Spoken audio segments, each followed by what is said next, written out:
HIV yaitu virus yang menyerang sistem kekebalan tubuh manusia.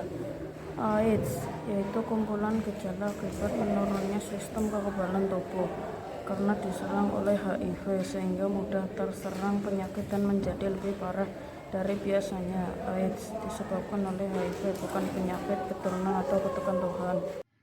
Penularan HIV. Karena infeksi HIV dapat menyebabkan masalah kesehatan yang serius, penting bagi setiap individu untuk mengenali cara penularan HIV. Secara umum, HIV dapat menular melalui aktivitas tertentu, sebagai berikut. 1. Berhubungan intim tanpa menggunakan pengaman. Cara penularan HIV yang paling sering terjadi adalah melalui hubungan seksual, baik secara vaginal maupun anal, tanpa menggunakan pengaman seperti kondom. Selain itu, penularan HIV juga rentan dialami oleh seseorang yang sering bergonta-ganti pasangan seks. 2. Penggunaan alat bantu seks bersama. Penggunaan alat bantu seks bersama juga menjadi salah satu cara penularan HIV yang perlu diwaspadai. Tanda-tanda orang yang tertular HIV. Fase pertama, infeksi HIV akut. Fase pertama umumnya muncul setelah 1-4 minggu infeksi HIV. Pada fase awal ini, penderita HIV akan mengalami gejala mirip flu seperti sariawan, sakit kepala, kelelahan, radang tenggorokan, hilang nafsu makan, nyeri otot, ruam, dan berkeringat. Fase kedua, fase laten HIV. Pada akhir fase kedua, sel darah putih berkurang secara drastis sehingga gejala yang lebih parah pun mulai muncul. Fase ketiga, AIDS. Pada fase ini, tubuh hampir kehilangan kemampuannya untuk melawan penyakit karena jumlah sel darah putih berada jauh di bawah normal. Penyakit yang biasanya terjadi pada penderita AIDS antara lain: 1. Infeksi jamur pada mulut dan tenggorokan. 2. Pneumonia. 3. Toksoplasmosis. 4. Tuberkulosis. 5. Kanker seperti limfoma dan sarkoma Kaposi. Bahaya HIV ini menyebabkan shock, septikemia, dan bisa menyebabkan kematian. Awalnya, infeksi didapat lewat konsumsi makanan yang terkontaminasi bakteri. Gejala awalnya yaitu mual, muntah-muntah, dan diare.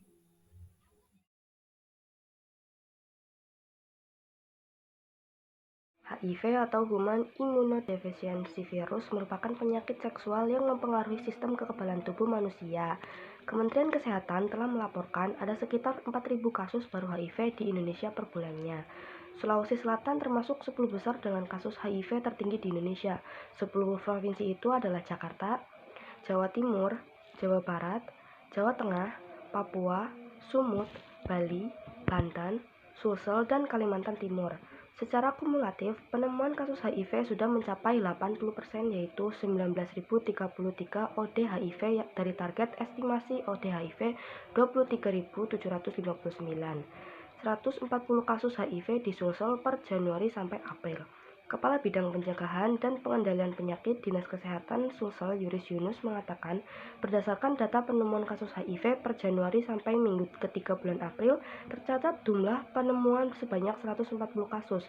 Sebaran kasus HIV atau OD/HIV berdasarkan kabupaten terbanyak di Makassar, Plopo, Gawa, Bone, Jepanto, Parepare, Toraja Utara, Bulukumba, Maros, dan Sidrap. Semua kabupaten atau kota sudah ada penemuan kasus. Yang tertinggi terturut-turut Kota Makassar 65 kasus, Goa 13 kasus, Toraja Utara 9 kasus, Parepare 7 kasus, dan Bone 4 kasus. Jelasnya kepada fajar.co.id.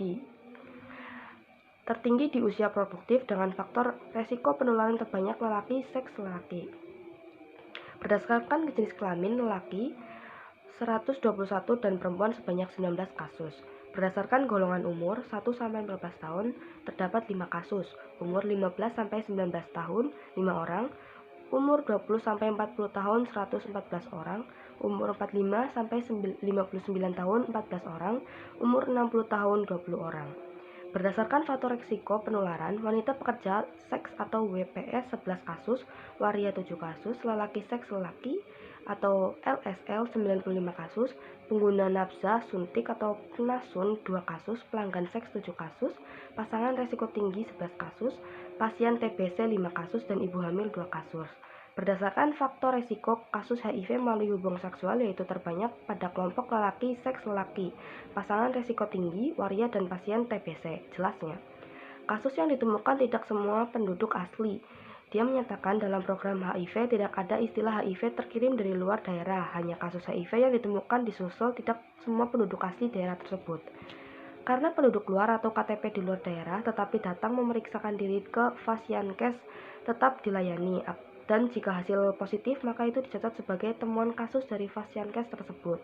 Jelas Yunus. Berdasarkan Permenkes nomor 21 tahun 2003 tentang penanggulangan HIV bahwa tugas dan tanggung jawab pemerintah provinsi yaitu melakukan koordinasi penyelenggaraan sebagai upaya dalam penanggulangan HIV, menjamin ketersediaan fasilitas layanan kesehatan primer dan rujukan, melakukan pembinaan dan evaluasi monitoring pelaksanaan program. Sedangkan tugas dan tanggung jawab pemerintah kabupaten atau kota yaitu menyelenggarakan upaya penanggulangan HIV, melakukan pencatatan, pelaporan, dan evaluasi dengan memanfaatkan sistem informasi. Sehingga hubungan Dinkes provinsi dengan Dinkes kabupaten atau kota dan pengendalian program HIV yaitu Dinkes provinsi melakukan fungsi pembinaan, monitoring, dan evaluasi terhadap kabupaten atau kota dalam upaya penanggulangan HIV. Upaya yang dilakukan Dinas Kesehatan Sulawesi Selatan sejauh ini, upaya yang dilakukan Dinas Kesehatan yakni pertama, sosialisasi tentang HIV di masyarakat melalui promosi kesehatan puskesmas. Kedua, memperbanyak dan menyediakan layanan testing HIV dan penanganan atau pengobatan HIV di 24 kabupaten atau kota. Ketiga, meningkatkan upaya preventif seperti penggunaan kondom untuk kelompok yang berisiko tinggi, penyediaan layanan jarum suntik steril bagi penasun, pengembangan program PREP yaitu obat pencegahan penularan infeksi bagi orang-orang yang berisiko tinggi tertular HIV.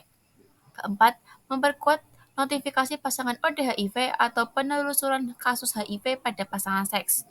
ODHIV teman berbagi jarum suntik dan anak kandung ODHIV untuk upaya penemuan kasus sekaligus edukasi bagi yang negatif untuk dipertahankan, ungkapnya. Penanggulangan HIV merupakan tanggung jawab bersama. Yunus menegaskan, penanggulangan HIV bukan hanya tanggung jawab Dinas Kesehatan saja, perlu pelibatan dan peran serta lintas sektor terkait lainnya. Peran Dinas Kesehatan lebih banyak pada bagaimana seorang yang terinfeksi HIV atau ODHIV untuk tetap bisa sehat dan produktif walaupun dia ODHIV dan tidak menular ke orang lain. Tetapi lanjut dia, bagaimana merubah perilaku masyarakat yang berisiko tertular?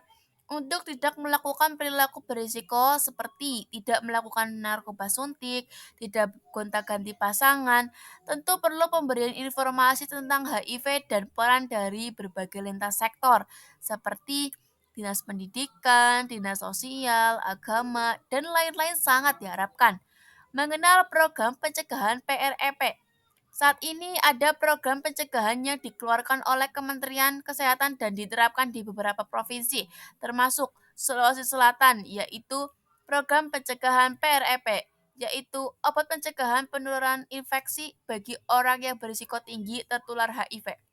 Hanya saja, pelayanan PREP masih terbatas, tersedia di 8 layanan Kota Makassar dan 9 layanan di Kabupaten Janeponto.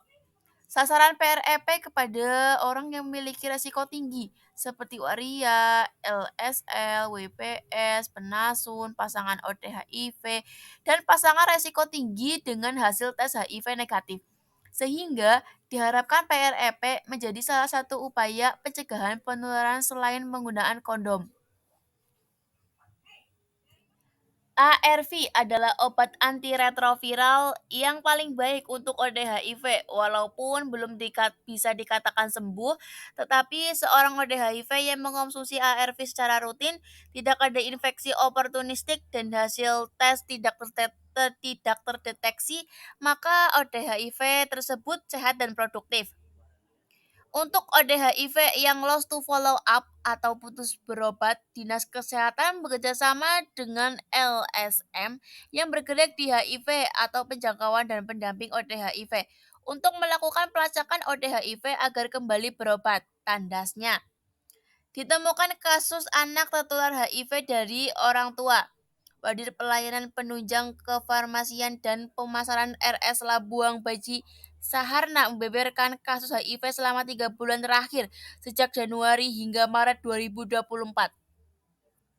Pada Januari, rawat inap 12, kunjungan rawat jalan 188, dan kasus terbaru terdapat 2. Di Februari, rawat inap 18, rawat jalan 183, kasus baru 1. Di Maret, 16 rawat inap, 226 rawat jalan, kasus baru 9. Kalau sekarang yang lagi dirawat ada 3 orang, 2 pasien laki-laki dan 1 pasien perempuan, kata Suharna, Jumat 26 April 2024. Pasien tersebut berusia produktif, rata-rata karena pergaulan bebas seperti sering memesan melalui micet atau jadi pelangganan seks. Bahkan pernah ditemukan anak yang terdeteksi HIV rupanya tertular dari orang tuanya.